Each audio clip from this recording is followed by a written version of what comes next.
भेंट में देता हूँ अश्रुबिंदु तुझे। केशवाय नमः, नारायणाय नमः, माधवाय नमः। पुनः हस्तप्रक्षालनं गोविन्दाय नमो नमः। हस्ते पुष्पाणि गृहीत्वा पुराणपुरुषोत्तमध्यानम्।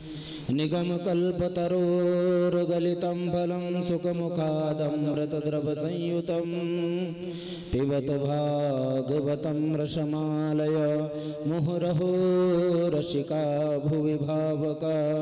सच्चिदानन्दरूपाय विश्वोत्पत्त्यादिहेतवे तापत्रय विनाशाय श्रीकृष्णाय वयं नमः।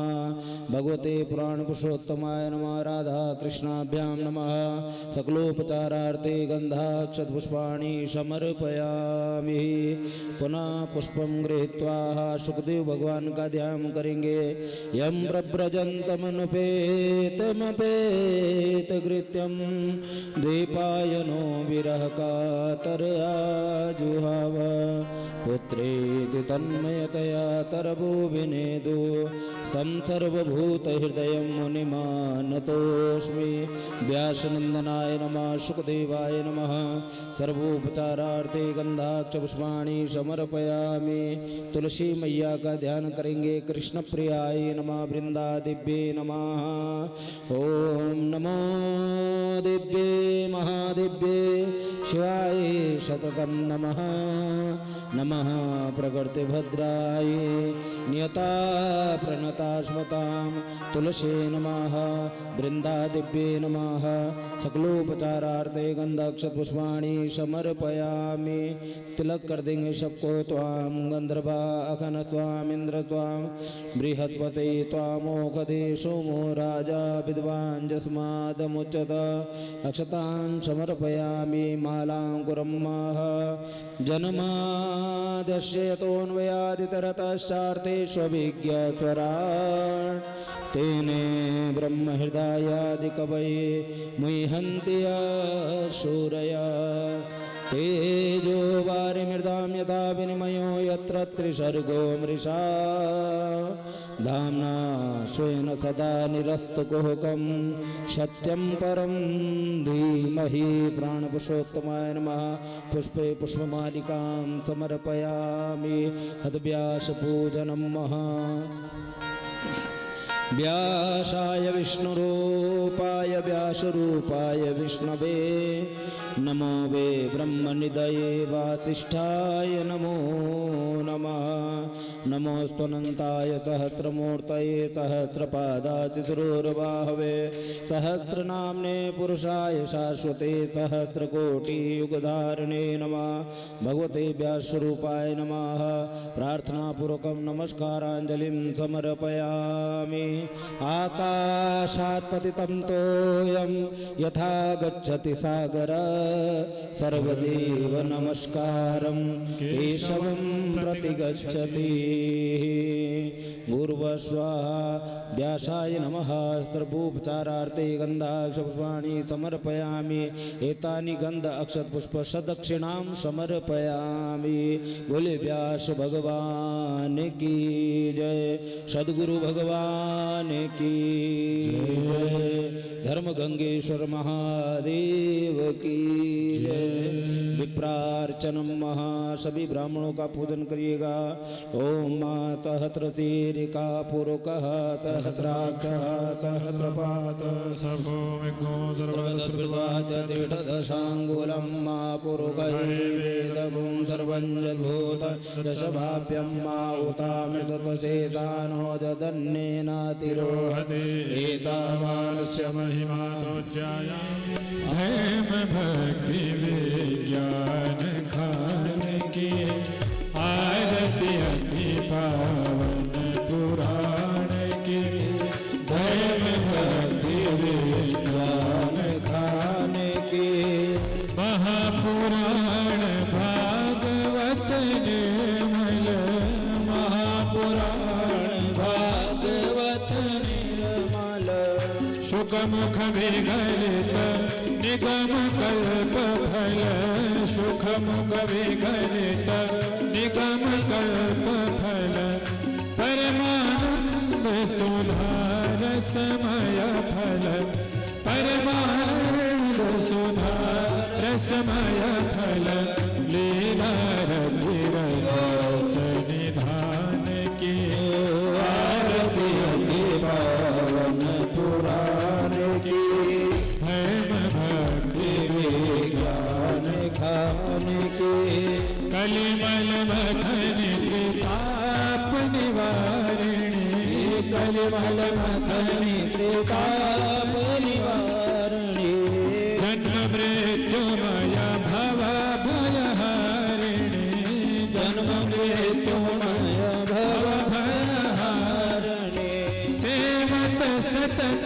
सकल सुखकारिणी सेवत सतत सकल सुखकारिणी सुमहोषधि चरित गान के आरती अति पावन पुराण के विषय विलास विमोह विनाशिनी विमल विराग विवेक विकासिनी विमल विराग विवेक विकासिनी विमल विराग विवेक विकासिनी भगवत तत्व रहस्य प्रकाशिनी भगवत तत्व रहस्य प्रकाशिनी परम ज्योति परमात्म ज्ञान के आरती अति पावन पुराण के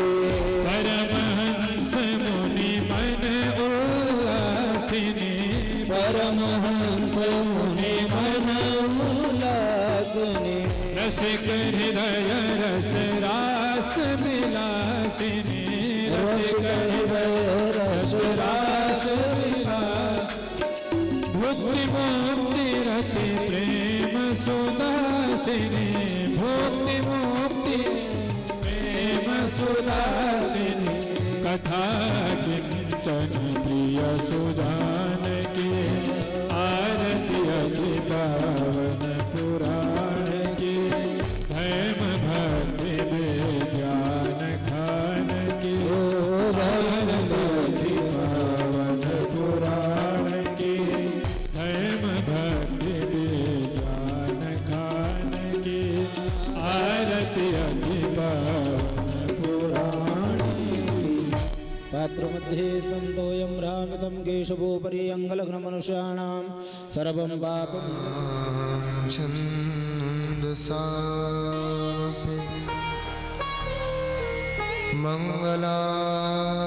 मङ्गलानां च कर्तारं वन्दे वाणी विनायकम्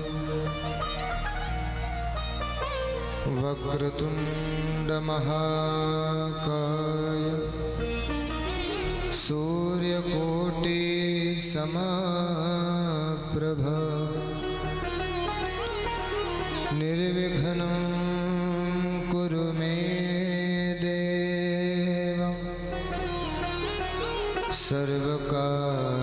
सर्वकार्येषु सर्वदा सच्चिदानन्दरूपाय विश्वोत्पत्त्यादिहेतवे तापत्रयविनाशाय श्रीकृष्णाय भयं नमः ध्येयं सदा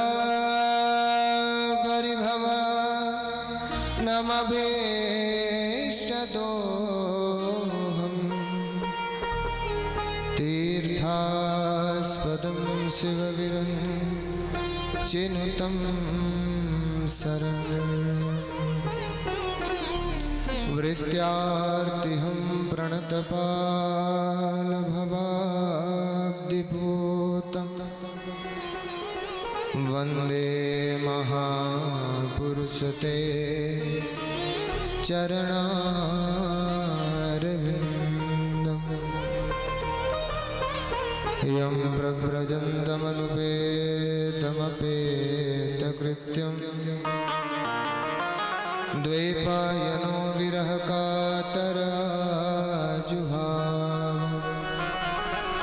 पुत्रेति तन्मयतया तरवोऽभिनेदु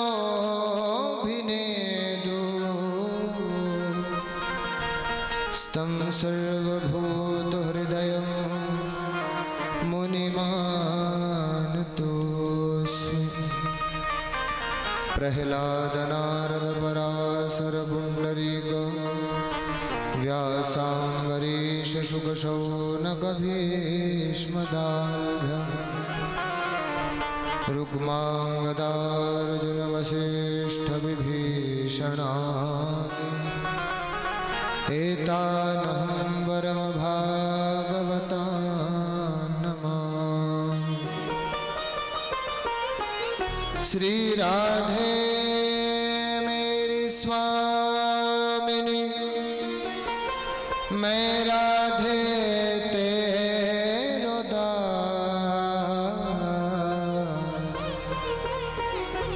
जन्म जन्म मोहि दीजियो ब्रज वृंदावन को वास। बोली बांके बिहारी लाल की, राधे रानी सरकार की, उमापति महादेव की, गंगे मैया की, सुखदेव भगवान की, श्रीमद् भागवत महापुराण की, संत भगवान की, मनसा मैया की, चंडी मैया की, माया मैया की, उमापति महादेव की, धर्म गंगेश्वर महादेव की जय जय श्री राधे, जय जय श्री राधे, जय जय श्री राधे श्याम।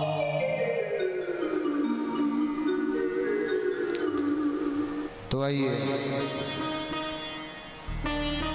तृतीय दिवस के इस कथा सत्र में प्रवेश करने से पहले अपने मन और वाणी को पवित्र करते हुए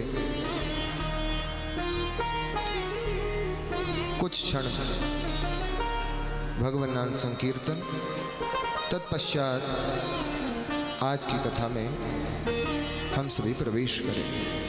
बोली सच्चिदानंद भगवान की,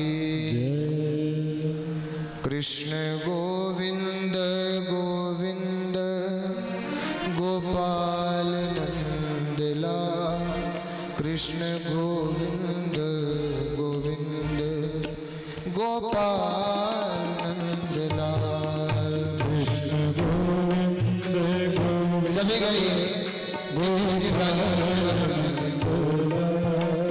राधे गोविंद गोविंद गोपाल नंदलाल। कीर्तन में ताली बजानी क्यों जरूरी होती पता है? शास्त्र कहता है कि जिसके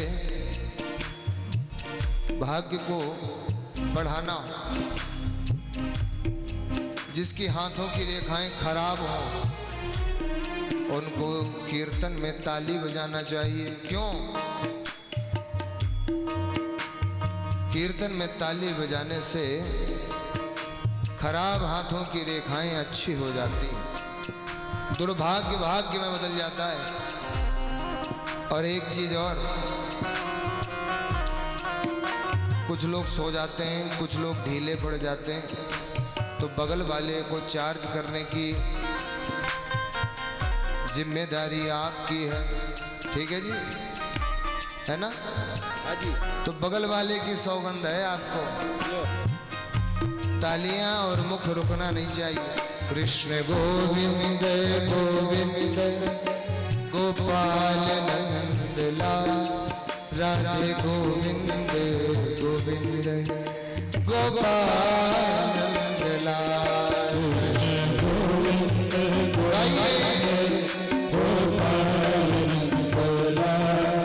राधे गोविंद गोविंद गोपाल नंद लाल कृष्ण गोविंद गोविंद गोपाल नंद लाल राधे गोविंद गोविंद गोपाल नंद लाल कृष्ण गोविंद गोविंद गोपाल नंद लाल राधे गोविंद गोविंद गोपाल नंद लाल हे गोपाल नंद लाल हे गोपाल नंद लाल हे गोपाल नंद लाल हे गोपाल नंद लाल हे गोपाल नंद लाल हे गोपाल नंद लाल हे गोपाल नंद लाल हे गोपाल नंद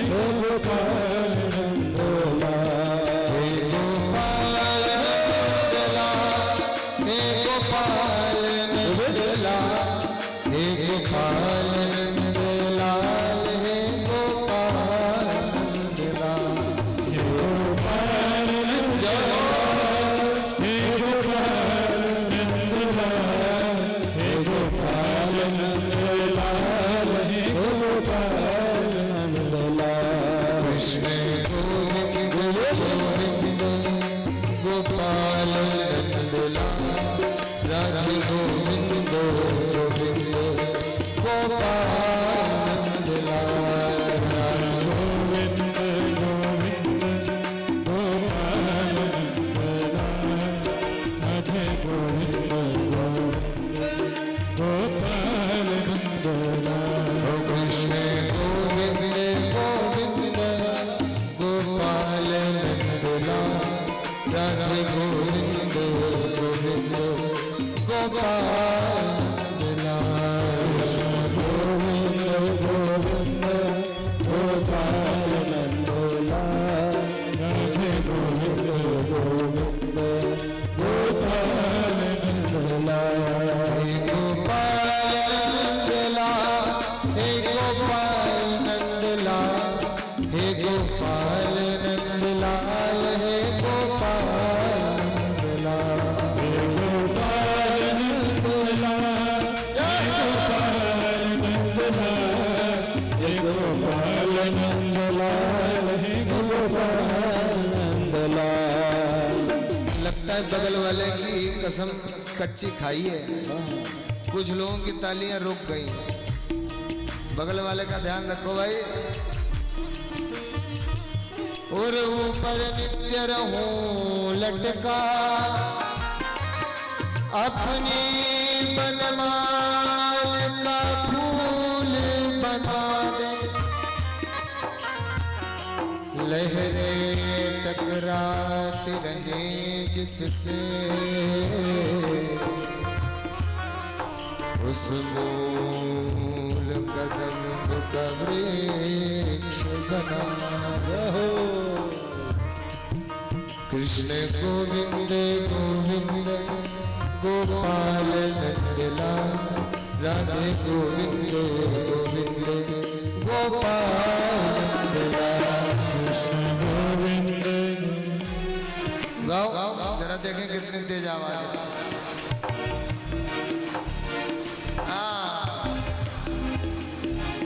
हो कृष्ण गोविंद गोविंद गोपाल नंद लाल राधे गोविंद गोविंद गोपाल नंद लाल।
गोपाल नंदलाल, हे गोपाल नंदलाल, हे गोपाल नंदलाल, हे गोपाल नंदलाल, हे गोपाल नंदलाल, हे गोपाल नंदलाल, हे गोपाल नंदलाल, हे गोपाल नंदलाल, हे गोपाल नंदलाल, हे गोपाल नंदलाल, हे गोपाल नंदलाल, हे गोपाल नंदलाल, हे गोपाल नंदलाल, हे गोपाल नंदलाल, हे गोपाल नंदलाल, कृष्ण गोविंद गोविंद गोपाल नंदलाल, राधा गोविंद गोविंद गोपाल नंदलाल, गोपाल नंदलाल, राधे गोविंद गोविंद गोपाल नंदलाल, कृष्ण गोविंद गोविंद गोपाल नंदलाल, गाइए भाव से गोपाल नंदलाल, कृष्ण गोविंद गोविंद गोपाल नंदलाल, गोविंद गोविंद गोपाल नंदलाल, गोपाल नंदलाल,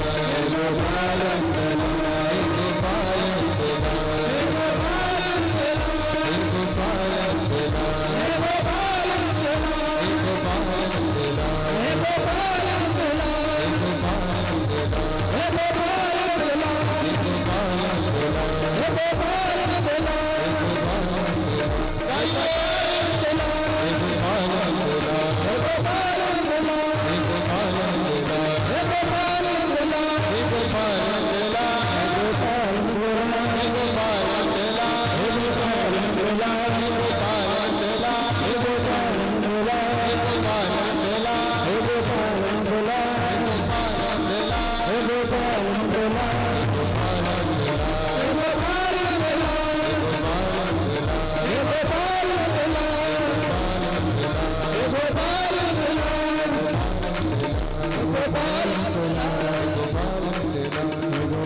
नंदलाल,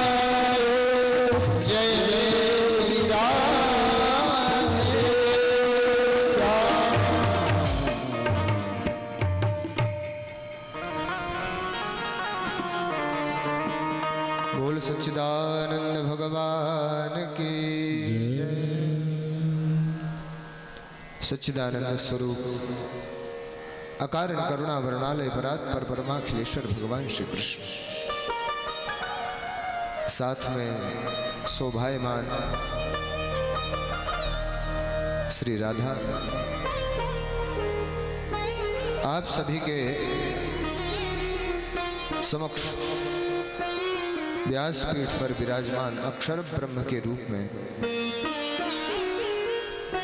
श्रीमद् भागवत जी, कथा मंच पर उपस्थित वैदिक विद्वत ब्राह्मणों को एवं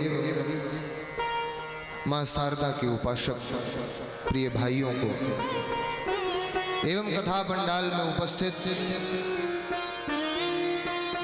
भक्ति स्वरूपा प्रिय माताओं और देव स्वरूप प्रिय सज्जनों को इस दास की ओर से जय श्री कृष्ण, जय श्री श्याम।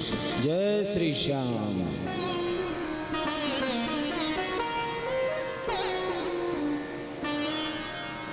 कल की कथा याद है कुछ? भूल गए? कथा का मतलब समझते हैं आप क्या होता है?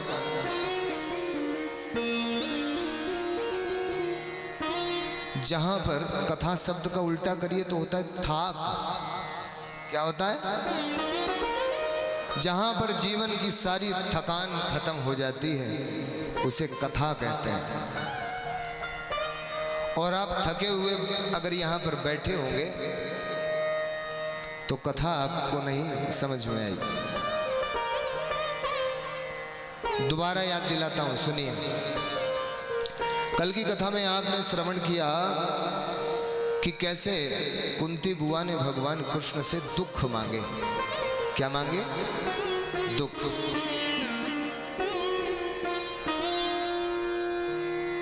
भगवान श्री कृष्ण कहते हैं कुंती बुआ क्या बात है, इतना दुख सहा लेकिन अब भी दुख मांग रही है? अरे अब तो पांडवों को राज्य शासन मिल गया और उत्तरा के गर्व की भी रक्षा कर दी, महाभारत के युद्ध को भी जिता दिया, सुख हो गया। अब तो मुझे जाने दो, मुझे भी कई दिन हो गए मैं द्वारिका गया नहीं।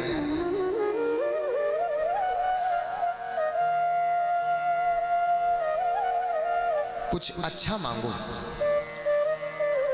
दुख मैं दे नहीं सकता क्योंकि मेरा नाम ही सुखधाम है। मैं दुख कैसे दे सकता हूं?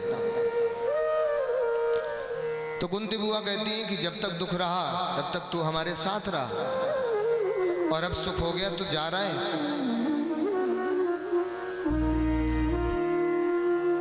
इसलिए कहते हैं कि दुख में जब रोना आता है ना तो सबसे पहले याद भगवान की आती है, क्योंकि कोई सहारा नहीं दिखाई देता, होता ही नहीं। यही सत्य अगर आप जिस दिन जान लोगे उस दिन भक्ति आपके अंदर प्रवेश कर जाएगी। कबीर जी खुद कहते हैं, कबीरा हंसना दूर कर, रोने से कर प्रीत, बिन रोए कत पाइया, प्रेम पियारा मीत। कबीरा हंसना दूर कर। अच्छा एक चीज है, भक्ति सबके अंदर है, लेकिन आजकल भक्ति ट्रेंडिंग हो गई है, मोबाइल वाली हो गई है कि नहीं? जहां सबसे ज्यादा भीड़ होती है लोग वहीं जाते हैं, है कि नहीं? जाते सब हैं। जहां का रहे हैं, वृंदावन जा रहे हैं, क्या करने जा रहे हैं? बिहारी जी का दर्शन करने जा रहे हैं। और दर्शन करके भीड़ में धक्के खाकर और दर्शन करके जब मंदिर से बाहर लौटकर आए और उनसे अगर पूछा जाए कि भगवान ने आज कौन सा श्रृंगार किया, ये तो देखा ही नहीं। माला कौन से कलर की पहनी थी, देखा ही नहीं। तो देखा क्या? भीड़। अच्छा भीड़ एक ऐसी शब्द है जिसके साथ एक शब्द और जुड़ा है, भीड़, भीड़ भाड़। भीड़ हमेशा भाड़ में ले जाती है, इसलिए भीड़ के चक्कर में नहीं, भक्ति के चक्कर में जाइए।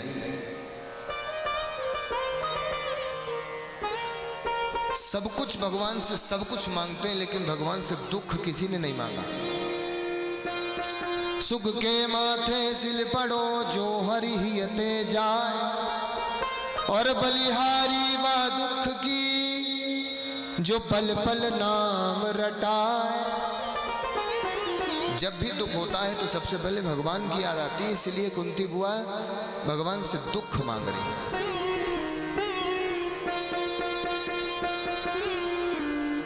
गले से लगा लिया, बुआ देख, दुख तो मैं नहीं दे सकता, लेकिन एक वचन देता हूं, जब कभी भी तुझे मेरी याद आए तो एक बार मेरा नाम ले देना और मैं तुझे दर्शन देने आ जाऊं। लेकिन अगर तू ऐसे ही प्रेम पास में बांध कर रखेगी तो मुझे और भी लीलाएं करनी है। क्षमा कर, इस वरदान को मैं नहीं दे सकता, लेकिन मैं शपथ देता हूं कि जब कभी भी याद करेगी तो मैं तेरे सामने प्रकट हो जाऊंगा। आगे कहते हैं कि भगवान द्वारिकाधीश द्वारिकापुरी गए। कुछ दिनों बाद अभिमन्यु की पत्नी उत्तरा के गर्भ की जो रक्षा भगवान ने की थी ना, उसी गर्भ से एक पुत्र उत्पन्न हुआ। पुत्र उत्पन्न हुआ, पांडवों ने ब्राह्मणों को बुलाया है, संस्कार इत्यादि करवाए। जब नाम रखने की बारी आई तो बोले इसका नाम क्या होगा? बोले ये भगवान विष्णु के द्वारा बचाया गया है, इसलिए इनका नाम क्या रखा जाएगा? विष्णु रात।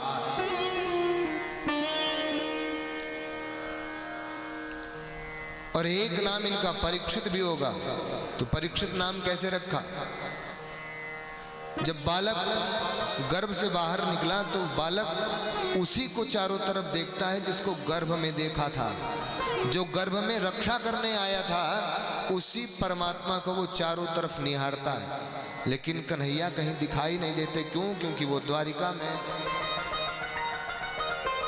चारों तरफ देखते, रोना बंद नहीं हो रहा।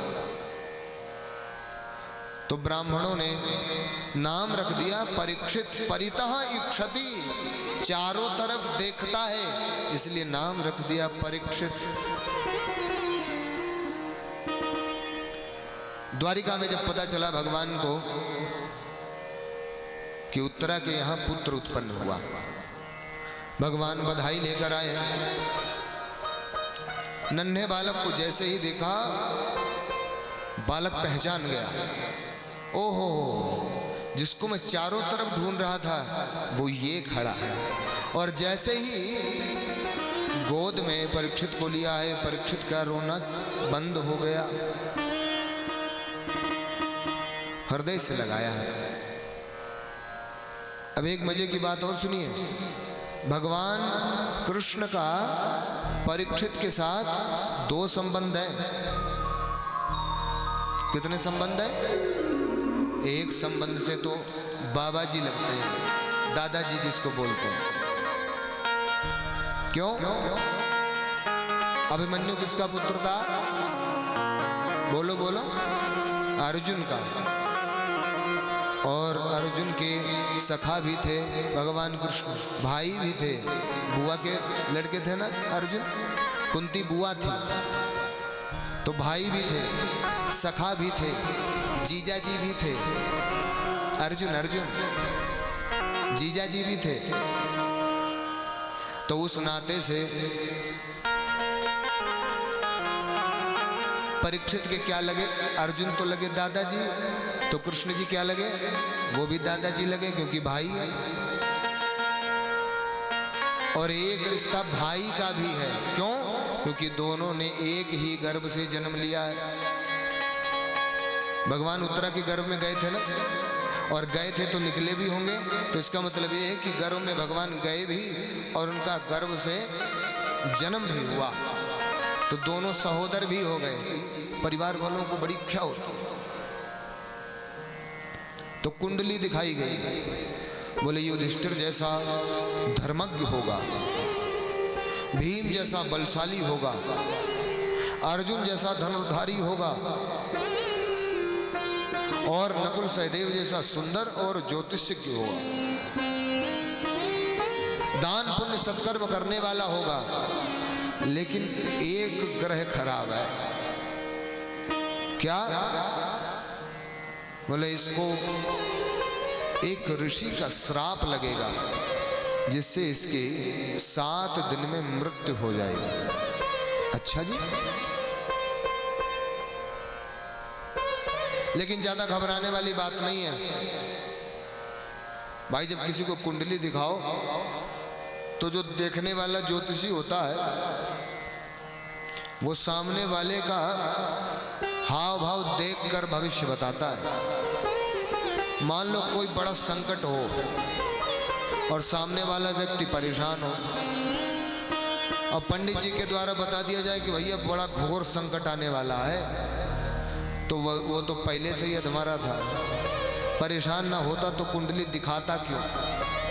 वो वैसे ही आधा परेशान है और ज्योतिष के द्वारा बता दिया गया कि घोर संकट आने वाला है तो पूरा ही मर जाता है। इसलिए पंडित जी सामने वाले के हाव भाव को देखकर ही फल बताते हैं। ज्यादा होने वाला होगा तो कम बताकर उसको टाल देंगे, जिसमें उसका उतना दिमाग ना लगे, उपाय बता देंगे।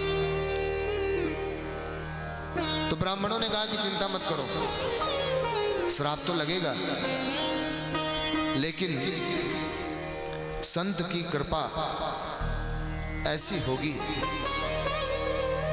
कि वो आपको क्या, आने वाली 7 पीढ़ियों को भी तार देगा। अच्छा जी। ब्राह्मणों को दक्षिणा दी, भंडारे खोल दिए, बधाइयां लुटाई है। भगवान ने कहा कि अब उत्सव मन गया, अब मुझे दोबारा द्वारिका जाने दो। अर्जुन बोले इस बार मैं चलूंगा साथ में, मुझे भी बहुत दिन हो गए ससुराल नहीं घूम कर आया। तो भगवान के साथ अर्जुन भी चल दिए। समय धीरे धीरे व्यतीत होने लग गया। द्वापर विश्राम ले रहा था और कलयुग आ रहा था।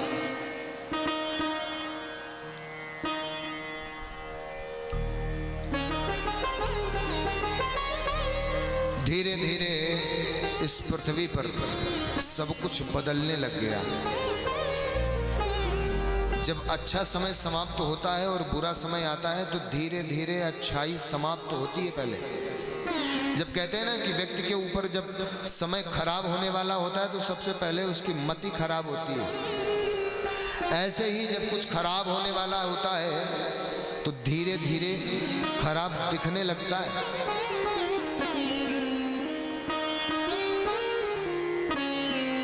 युधिष्ठिर जी एक कक्ष में बैठे थे,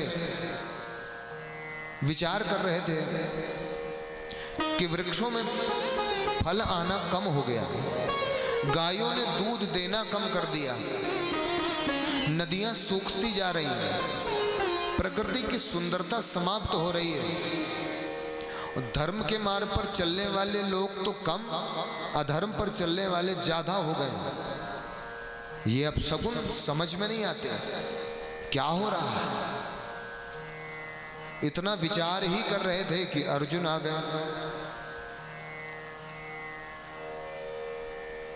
गड़बड़ हो गया प्रभु, क्या हुआ?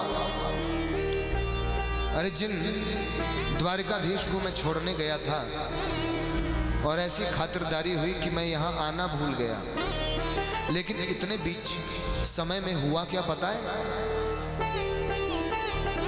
जिस कन्हैया के भरोसे हम जीवित रहते थे ना, वो द्वारिकाधीश इस धराधाम को छोड़कर चला गया है। कुंती वो सबसे ज्यादा प्रेम करती थी भगवान कृष्ण से, दरवाजे पे ही खड़ी थी। दोनों भाइयों की जब बात सुनी अर्जुन और युधिष्ठिर की कि भगवान इस धराधाम को छोड़कर चले गए, इतना सुनते ही कुंती के प्राण निकल गए, प्राण छोड़ दिए।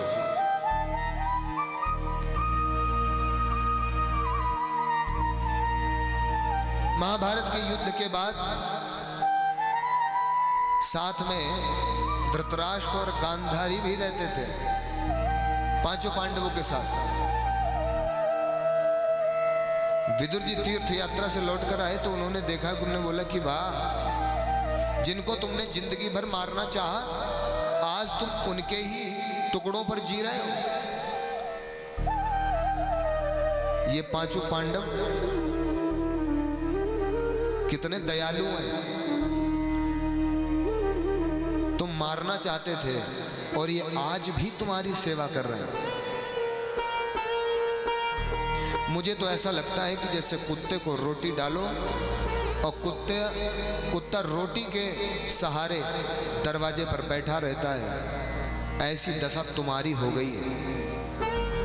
इसलिए धृतराष्ट्र, अब तुम्हें ये घर छोड़ देना चाहिए विदुर जी के समझाने के बाद धृतराष्ट्र और गांधारी दोनों तीर्थ यात्रा में चले गए। बचे कौन? 5 पांडव और एक द्रौपदी।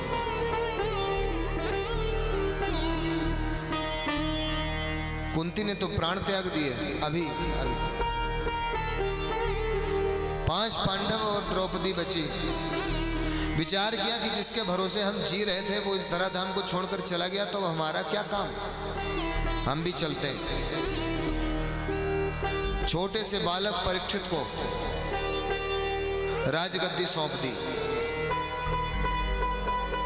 धर्म गुरुओं से कहा, राजगुरुओं से कहा कि देखो ये छोटा बालक है, इसको ज्ञान देते रहना, इसको शासन चलाने का तरीका बताते रहना, और कभी भी कोई ये त्रुटि ना कर पाए ध्यान देना।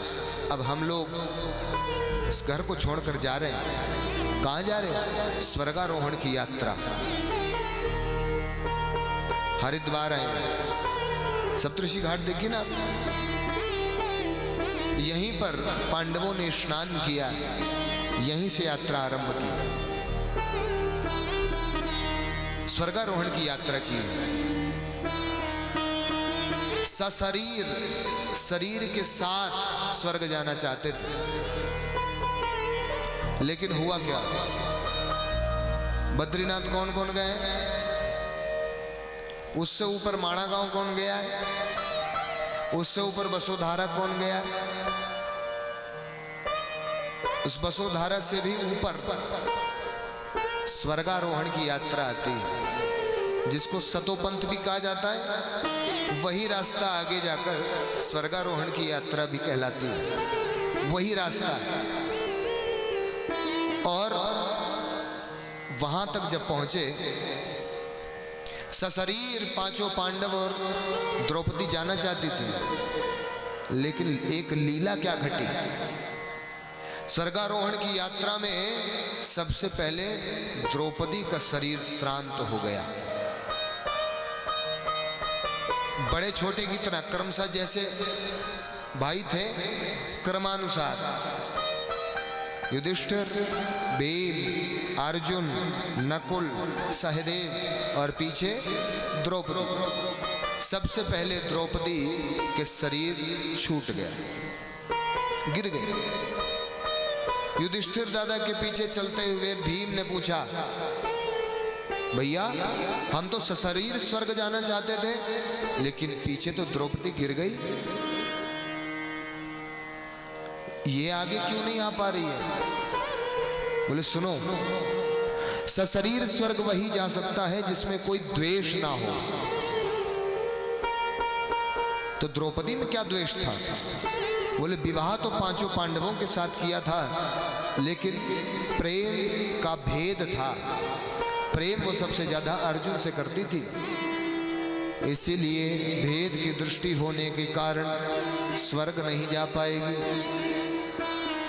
थोड़ा आगे बढ़े तो नकुल और सहदेव गिर गए। भीम ने युधिष्ठिर से पूछा, ये क्यों गिरे? बोले एक को अपनी ज्योतिषी विद्या पर अभिमान था और एक को अपनी सुंदरता पर अभिमान था। अभिमानी पुरुष सशरीर स्वर्ग नहीं जा सकता। थोड़ा और आगे बढ़े तो अर्जुन गिर गए। भीम ने पूछा कि ये क्यों गिरे? बोले इनको अपने गांडीव पर अभिमान था। अब आई बारी किसकी? किसकी बारी आई बताओ? भीम की। सुन रहे हैं आप लोग आज? भीम जब गिरने लग गए तो पूछा, दादा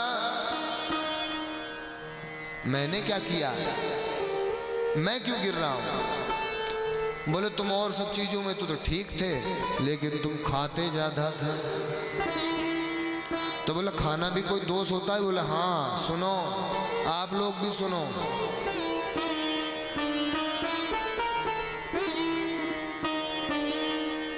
ज्यादा खाना दोष क्यों होता है? भागवत कहती है, यावत भ्रियेत जठरत्वम तावत सत्वम हि देहिना। जितने अन्न से पेट भर जाए उतना ही अन्न खाना चाहिए, उससे एक निवाला भी ज्यादा खाया तो अन्न की चोरी का दोष लगता है, चोर कहलाता है वो व्यक्ति। और आज के जमाने में धन खा जाए, परिवार खा जाए, रिश्ते नाते खा जाए, खाना खजाना खा जाए और ज्यादा समझाने लगाओ तो तुम्हारी खोपड़ी खा जाए, सब कुछ खा जाएगा। ज्यादा खाना चोरी कहलाता है, इसलिए तुम चोर हो। और चोर व्यक्ति सशरीर स्वर्ग नहीं जा सकता। जितने में पेट भर जाए उतना ही अन्न ग्रहण करना चाहिए, चाहे 56 तरीके के व्यंजन हो, चाहे आपका सबसे प्रिय भोजन बनाओ, लेकिन फिर भी। और आयुर्वेद तो ये कहता है कि जितनी भूख लगी हो उससे 2 निवाले कम ही खाओ तो स्वस्थ रहोगे। आयुर्वेद का नियम है, कम खाओगे तो ज्यादा जियोगे, अब खाते ही रहोगे। ज्यादा खाने से होता क्या है, मोटापा बढ़ता है। अब मोटापा बढ़ता तो बीमारी होती है, फिर high sugar, high blood pressure, cholesterol, यहाँ नहीं बैठ पा रहे, ये नहीं कर पा रहे, वो नहीं कर पा रहे। तो ज्यादा खाना भी जहर बन जाता है, इसलिए जितने से पेट भरे उतना ही खाना चाहिए। इसलिए भीम सशरीर स्वर्ग नहीं जा पाए, केवल कौन गया, युधिष्ठिर। और वो भी कैसे, एक कोता, एक कुत्ता रास्ते में मिल गया। अच्छा, एक आश्चर्य की बात है, आप कभी भी यात्रा करो पहाड़ की, भैरव बाबा आपको आगे ही खड़े मिलेंगे। अभी तक हम लोगों ने जितनी भी यात्राएं की, केदारनाथ, मदमहेश्वर, तुंगनाथ, अभी कार्तिक स्वामी, जितनी भी यात्राएं की, सब में आगे आगे कुत्ता हमें ले जाता है ऊपर तक, अब कुत्ता ही छोड़ने आता है। वो कुत्ता कोई और नहीं, अगर आप धर्म से निवृत्त हैं, धर्म पारायण हैं, तो धर्म ही आपको भगवान तक ले जाता है। और वही धर्म आज श्वान, कुत्ता बनकर किसकी शरणागति आया, युधिष्ठिर की, साथ में चलने लग गया। सब तो चले गए, कुत्ता साथ में। विमान आया ऊपर से तो युधिष्ठिर ने मना कर दिया, बोला ना, मेरे पूर्वजों ने सिखाया है कि अगर कोई शरणागति आए तो उसका सम्मान सबसे पहले करो। मैं शरीर से स्वर्ग जाऊं उससे पहले इसको आगे करो, कुत्ते को ले चलो। उस कुत्ते से धर्म प्रकट हुआ, आशीर्वाद दिया है कि मैं तुम्हारी परीक्षा ले रहा था,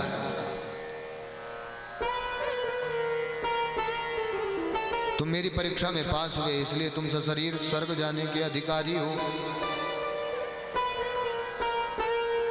तो केवल युधिष्ठिर ही सशरीर स्वर्ग जा पाए। आगे कहते हैं, परीक्षित धीरे धीरे बड़े हुए, उत्तर की पुत्री इरावती के साथ परीक्षित का विवाह हुआ।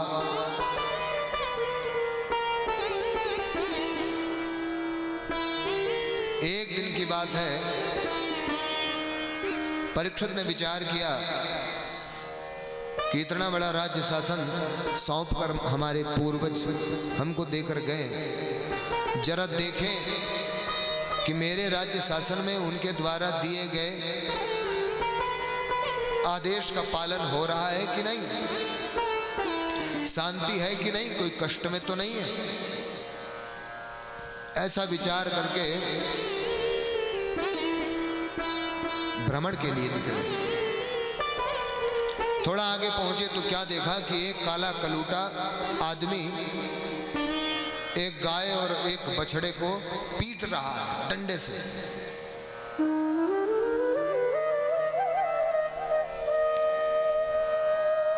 परीक्षित ने जब ये देखा कि ये क्या, जिसके राज्य शासन में गौओं की पूजा होती थी, आज उनको मारा जा रहा। बुलाया उसको, ए इधर आओ, तुम कौन हो? बोले मेरा नाम कलयुग है। ये दोनों कौन है? तो गाय ने कहा मैं पृथ्वी हूं और ये साथ में जो बछड़ा है ये मेरा बच्चा धर्म है। तो परीक्षित ने कहा बछड़ा है तुम्हारा बालक है तो इसके 4 पैर होने चाहिए थे, इसके 3 ही पैर हैं। 3 पैर कट गए, 1 ही पैर है। 3 पैर किसने काट दिए? बोला इसी ने काटे।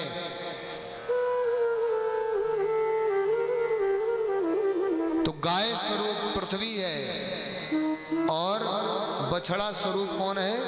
धर्म, जिसके 3 चरण कट चुके हैं। कलयुग में धर्म केवल किस में बचा है? 1 पैर पर। 3 पैर कट चुके हैं, धर्म के 4 पैर हैं कौन कौन से? सत्य, शौचम, दया, दानम। 4 है, सत्य, पवित्रता, दया और दान। सत्य कट गया। कोई बोलता है? बोलो। भले ही सत्यवादी हरिश्चंद्र अपने आप को आदमी कह ले, लेकिन होता नहीं। कोई बिरला ऐसा मिलेगा जो हमेशा सत्य बोलता हो, लेकिन आज के जमाने में तो वो भी नहीं बचा। क्यों?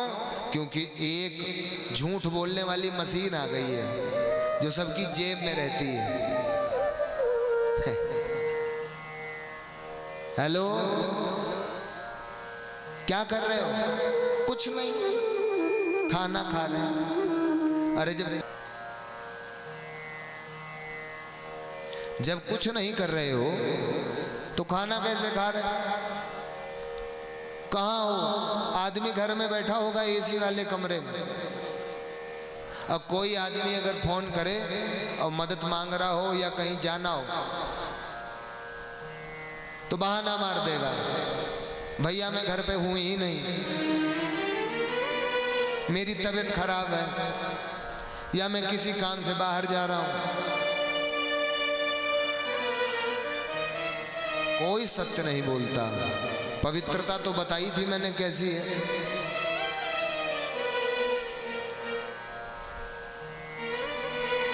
पवित्रता भी समाप्त हो गई। दया केवल अपने तक सीमित है, अपने तक, दूसरों के लिए दया नहीं है। केवल क्या रह गया है? दान। जितना हो सके उतना कलयुग में दान करो। जितना दान करोगे उतना मिलेगा। हमारे पूर्वज कहते थे कि जो कुछ भी आज हम खा रहे हैं वो हमने पिछले जन्म में दिया है, तभी खा रहे हैं, वरना लोगों को शुगर हो जाती। 35-35, 40-40 वर्ष की आयु में भी शुगर हो जाती है। लोगों का मीठा खाना बंद हो जाता है। शुगर नहीं हो जाती है, खाता खत्म हो जाता है। जितना खाता में भर के आए थे ना, उतना ही खाओगे। जितना जिसका खाता है व्यक्ति उतना ही खाता है। कोलेस्ट्रॉल बढ़ गया, चिकनाई नहीं खानी है, इसका मतलब पूड़ी का हिसाब खत्म हो गया है ना। तो जब खाते खत्म हो जाते हैं तब खाना बंद हो जाता है। तो केवल एक चीज रह गई इस कलयुग में, वो है दान। करते रहो, और दान किसी को दिखाकर मत करो, 10 लोगों को गाकर मत करो। देने के बाद अगर आपने ये कह दिया कि ये मैंने दिया है तो दान खत्म। और आजकल लोग दान कैसे करते हैं सुनो,